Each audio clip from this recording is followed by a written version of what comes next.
birinchi biznesimni juda qiyinchilik bilan boshlaganman. Esimda bor. Adam oldiga keldim. Ada zavod ochmoqchiman dedi. Adam aytdilarki, o'zingga ishonsang bo'ldi, bolam deb $450,000 berdilar. Joy topdim.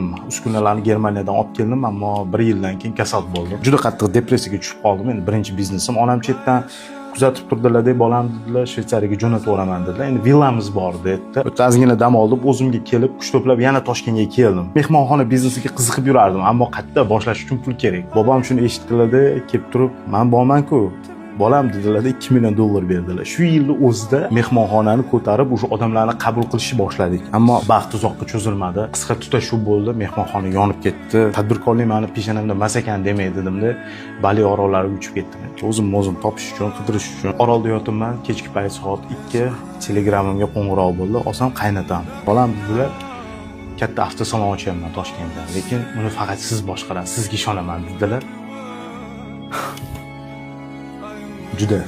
Juda g'alati bo'lib ketdim. To'g'risi, bu voqeani nimaga aytayman? Hayot hech qachon "men" deb tayyoriga berib qo'ymaydi. Harakat qilish kerak. G'ayrat qilish kerak.